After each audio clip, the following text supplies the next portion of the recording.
सर्वेभ्यो नमो नमः। सभी का स्वागत है आज के इस वीडियो में। आज हम बीए पार्ट थर्ड संस्कृत प्रथम प्रश्न पत्र शीर्षक श्रीमद् भगवद गीता अध्याय 2 श्लोक संख्या 29 से 32 तक पर चर्चा करेंगे। इससे पूर्व जितने भी लेक्चर डाले गए हैं उनमें एक ही बात हमारे को समझने को मिलती है कि भगवान कृष्ण अनेकों उदाहरणों से अर्जुन को एक ही बात समझाना चाह रहे हैं कि जो तुम मृत्यु करने वाले हो जिन लोगों की और तुम शोक कर रहे हो उनके लिए, तो ये बात समझ लो अर्जुन कि तुम केवल और केवल शरीर को मार रहे हो, आत्मा को नहीं मार रहे। आत्मा तो नित्य है, शाश्वत है, सनातन है, अजम है, अविनाशम है। इतने सारे गुण भगवान ने बताए हैं और बहुत से उदाहरणों से भी भगवान ने हमारे को समझाया कि जो जिस प्रकार से हम मनुष्य वस्त्रों को त्यागते हैं, पुराने वस्त्रों को त्याग कर नए वस्त्रों को धारण करते हैं, उसी प्रकार आत्मा भी पुराने शरीरों को त्याग कर नए शरीरों को धारण करती है। तो अर्जुन, तुम केवल और केवल अपने परिजनों को मारकर उनका जो ये पुराना शरीर है, धर्म अधर्म से युक्त जो शरीर है, उसको उतार कर यानी बस उसको उतार कर तुम इन्हें नया शरीर प्रदान कर रहे हो और ये अच्छी ही बात है ना? तो ये बात भगवान बार-बार समझा रहे हैं और यही क्रम इसको निरंतर रखते हुए श्लोक संख्या 29 में भी भगवान कहते हैं, आश्चर्यवत् पश्यति कश्चिदेन माश्चर्यवदत्वति तथैव चान्यः आश्चर्यवचनमन्यः शृणोति श्रुत्वा व्याप्येनं वेद न चैव कश्चित्। ध्यान से समझिएगा, लिख रखा है आश्चर्यवत् पश्यति। आश्चर्यवती मतलब होता है आश्चर्य के साथ पश्यति यानी देखते हैं। कश्चिद कश्चिद मतलब कोई, आश्चर्य द्वती यानी इसको आश्चर्य के साथ इसका गुणगान करते हैं, बोलते हैं। तथैव चान्याः आश्चर्यवचैन्मन्यः अर्थात कि आश्चर्य के साथ कोई दूसरा इसको वर्णन करते हैं इसके बारे में और दूसरे जो वर्णन करने वाला है और जो उसको सुनने वाला है, आश्चर्यवचनैर्मन्यः शृणोति और आश्चर्य के साथ कोई लोग इसे सुनते हैं।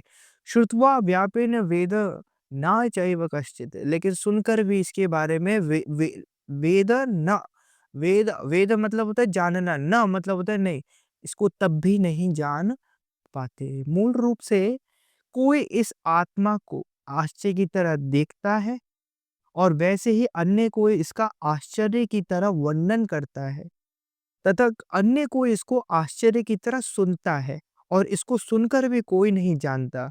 अर्थात ये शरीरी या ये जो आत्मा है वो दुर्भाग्य है। दुर्भाग्य मतलब इसको जाना नहीं जा सकता।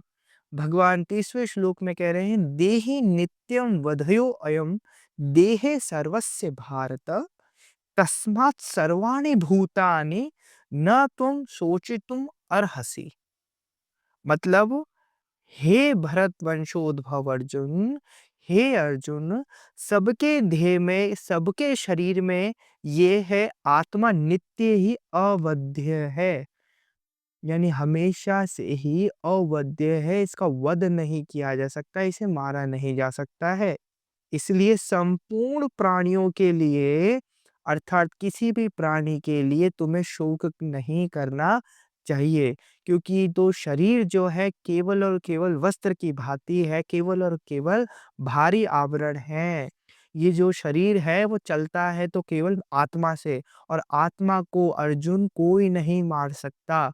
इसलिए तुम्हें रोना नहीं चाहिए, तुम्हें शोक करना नहीं चाहिए। देहि नित्यम अवध्योऽयं देहे सर्वस्य भारत तस्मात् सर्वाणि भूतानि न त्वं शोचितुम् अर्हसि। शोचितुम् अर्हसि यानी तुम्हें शोच यानी कि शोक नहीं करना चाहिए। 31वें श्लोक में भगवान कहते हैं, स्वधर्ममपि चावीक्ष्य नाविकम्पितुम् अर्हसि धर्म्यार्धि युद्धश्रेयो अन्यत् क्षत्रिय यस्य न विद्यते। अर्थात अपने स्वधर्म यानी क्षात्र धर्म को देखकर भी तुम्हें विकंपित अर्थात कर्तव्य कर्म से विचलित नहीं होना चाहिए। आपको यहाँ रुक कर मैं बताना चाहूँगा कि हमारे यहाँ वर्ण व्यवस्था का पालन किया जाता था वैदिक धर्म में, जिसमें 4 वर्ण होते थे, ब्राह्मण, क्षत्रिय, वैश्य और शूद्र। अब यहाँ पर भगवान अर्जुन को उसके धर्म यानी जो उसका धर्म है, धर्म क्या है उसका? उसके वर्ण से निर्धारित होगा। उसका वर्ण है क्षत्रिय धर्म और क्षत्रिय वर्ण जो है होता है, उसका धर्म होता है युद्ध करना। तो भगवान यहाँ पर उसको उसके वर्ण को बतलाते हुए कहते हैं कि अपने स्वधर्म यानी क्षात्र धर्म को देखकर भी तुम्हें विकंपित नहीं होना चाहिए। विकंपित मतलब डगमगाओ मत, कर्तव्य से भागो मत, क्योंकि तुम्हारा कर्तव्य क्या है? युद्ध करना। और अगर तुम युद्ध नहीं करते हो, पीछे हट जाते हो, तो आज तक जिन भी लोगों ने तुम्हें योद्धा कह के पुकारा है और एक अच्छा क्षत्रिय होने के नाते तुम्हारी बहुत सी प्रशंसाएँ की हैं, वही लोग तुम्हारा क्या करेंगे? अपमान करेंगे और बोलेंगे देखो, डर के मारे ये जो अर्जुन है इसने युद्ध क्षेत्र को छोड़ दिया। तो हे पार्थ, हे अर्जुन उठो और युद्ध करो, क्योंकि धर्म में युद्ध से बढ़कर क्षत्रिय के लिए दूसरा कोई कल्याणकारक कर्म नहीं है। क्योंकि युद्ध तो ठीक है, अगर एक बार को तुम एक सामान्य युद्ध के विषय में चर्चा कर रहे होते, तो मैं मान जाता कि तुम्हारे को उस राजा को हराना है, इसलिए तुम युद्ध कर रहे हो। तो इस प्रकार के युद्ध में इच्छा केंद्रित होती है। जो इच्छा होती है, वो केंद्र में होती है। लेकिन ये जो युद्ध है, पांडवों और कौरवों का, ये एक धर्म युद्ध है और एक क्षत्रिय के लिए धर्म युद्ध बराबर होता है स्वर्ग के। ठीक है? तो तुम कुछ नहीं कर रहे हो, केवल अपने स्वर्ग को से पीछे हट रहे हो। भगवान आपको ये समझाना चाह रहे हैं। अ, 32वें श्लोक में भगवान कहते हैं यदृच्छया चोपपन्नम स्वर्ग द्वारमपावृतम सुखिनः क्षत्रियः पार्थ लभन्ते युद्धमीदृशम। भगवान समझाते हुए कहते हैं कि अपने आप प्राप्त हुआ युद्ध खुला हुआ स्वर्ग का दरवाजा भी है। जो युद्ध होता है वो स्वर्ग का खुला दरवाजा होता है। हे पृथानंदन, हे अर्जुन, वे क्षत्रिय बड़े सुखी यानी भाग्यशाली हैं जिनको ऐसा युद्ध प्राप्त होता है। ऐसा धर्म युद्ध हर किसी को प्राप्त नहीं होता। इसलिए हे अर्जुन, खड़े हो और युद्ध करना प्रारंभ करो। इसके आगे वाले श्लोकों पर हम आगे चर्चा करेंगे। आज के लिए इतना ही। धन्यवाद।